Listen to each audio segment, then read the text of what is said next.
Hey everyone, and welcome to Backseat Sports. I'm Josh. We got no Caleb today because we are talking fantasy football.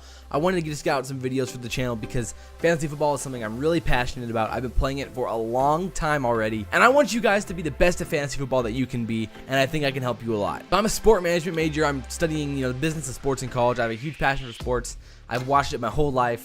I've been a fan, a student of the games, especially football. I've been playing fantasy football for 10 years. We have one league. We're now going into our 10th year, and I played in a league before that as well. We have 10 really great fantasy owners. They know what they're doing. But I gotta say, I've been in the championship 5 of the 9 years that we've been in the league, and I've won it 3 out of the 9 years. So I have a pretty good track record so far. I played in a lot of leagues. I do a ton of research every year regarding players, positions, strategies, anything that has to do with fantasy football.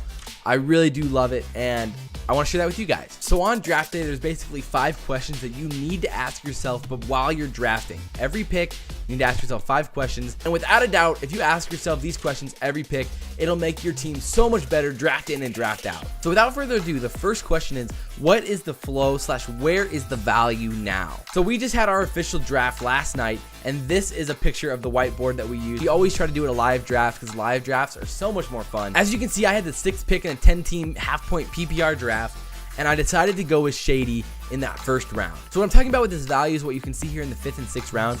Like I said, I had the 6th pick in this draft, so I'm right here in this line. And 3 tight ends are taken in the 5th round. We have Jordan Reed, Travis Kelce, and Greg Olsen all taken. So I had considered potentially snagging a top tight end in the 6th round, potentially, if there was one there. Obviously, after those 3 tight ends go, like I said, you need to follow the value. And if you reach for a tight end there, it's a terrible pick. You're getting terrible value. Like I said, I always try to draft for the best value at that pick until I have to consider what positions I need. So you can see where that comes into play here in the first 4 rounds, where I get McCoy in the first, and I was so excited when Jordy Nelson fell to me with the 15th pick here. As you guys can see, AJ Green almost fell to me because Zeke was taken with the 11th pick, and then we also had Drew Brees going in that first round. I know I said the league experience, but basically a cultish love for Drew Brees. He's actually been in the championship 4 times out of the 9 years with Drew Brees at quarterback, so he loves the guy, and so he always reaches for him. But besides that, he's a great drafter. But nonetheless, I get Jordy with the 15th pick, and I had to take him there. The value was so good. I had to take him. And then we fall back into the 3rd round, and Dez Bryant is sitting there. In mock drafts, I don't think I ever saw Dez Bryant go with the 6th pick of the 3rd round. Even though I don't love Dez Bryant this year, just because of the inconsistencies with the Cowboys offense, and who knows what's going to happen with Zeke, so there's going to be a lot of question marks in offense right now. Nonetheless, Dez's value in that 3rd round was so good, I could not pass on that. So once again, we get all the way down to the 4th round, and somehow Demaryius Thomas falls to the 5th pick of the 4th round. I didn't really want to go wide receiver here, but the thing is, I can't pass on that value. The next question really comes into play, especially when you're near the back end of a draft, is what positions do the guys after me need? The easiest way to illustrate this is with quarterbacks and tight ends, because you only need one of them. So why I picked Kirk Cousins in the 11th was mostly because of Nick. I see that Nick did not have a quarterback so far, and I knew he was going to want to be targeting one pretty soon. So I thought, would I rather get a guy like Giovanni Bernard, Jaquiz Rodgers, Matt Forte, who I was thinking about, or should I get a guy who I don't want to lose in Kirk Cousins? And I basically asked myself, who would I be more willing to lose?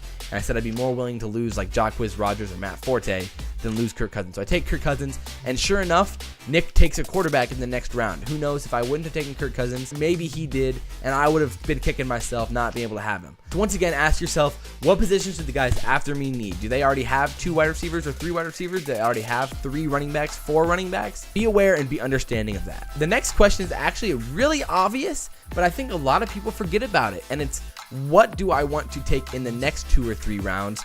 So who should I take now? It sounds kind of like a no-duh type of question. Duh, who am I going to take next? But I don't really think a lot of people think about that. So when I was looking at Demaryius Thomas, I knew the value was there.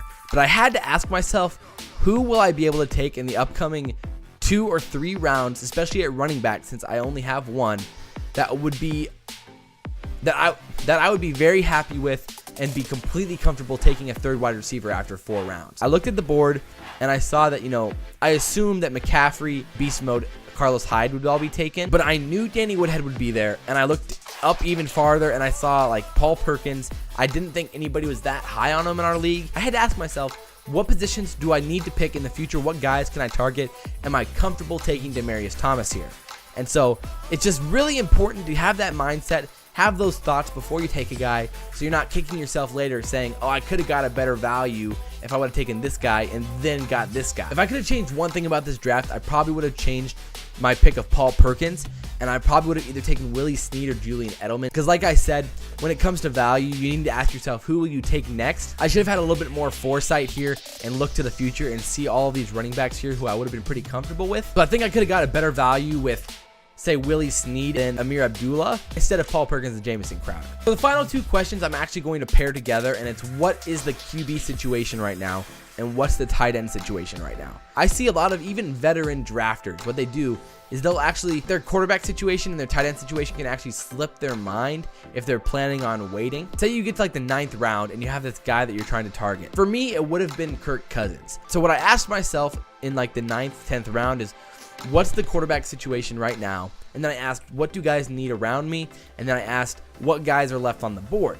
So say in the 9th, I asked myself that, and at that point in the 9th, there was still Andrew Luck, Kirk Cousins, Russell Wilson, Mariota, Stafford, Winston, Dak Prescott, and Phillip Rivers, Andy Dalton, all on the board as well.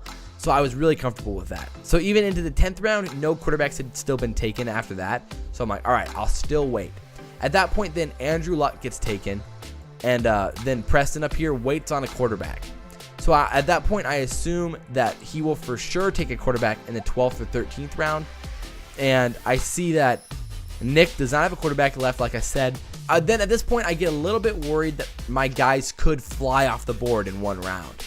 So I decide, instead of maybe potentially getting a little bit better value on Kirk Cousins, I could have maybe waited and got lucky with him in the 12th. But sometimes in these later rounds, you just got to bite the bullet. Reach just a little bit. Don't reach more than one round, but reach for just a little bit potentially, and make sure you secure the guy that you're really comfortable with. And of course, same goes with tight ends. Like I said, I wait for tight ends. I picked Hunter Henry in the 15th round. I'll probably streamline some tight ends throughout the year, depending on how Hunter Henry does in the first few weeks. It really just depends. Like I said, I understand if you can get a really good value with one of the top 4 guys, I understand that. But with tight ends, it's so unpredictable. They're so touchdown reliant that I don't believe at all in taking a tight end until past the 12th round. So I hope you guys enjoyed this video. Thanks for sticking around for the whole thing. If you guys did, like, comment, favorite, and subscribe. Share the video if you guys really enjoy it. It helps us out so much. And check out some of our other videos that we've been posting lately. But I'm Josh, and this has been Backseat Sports, and we'll see you next time. But nonetheless, they had to give up Avery Bradley, and they couldn't re-sign Kelly Olynyk because they wanted to sign Gordon Hayward. It's definitely debatable how valuable and how much better that'll make the Celtics, considering they had to give up some depth. But they did get Marcus Morris.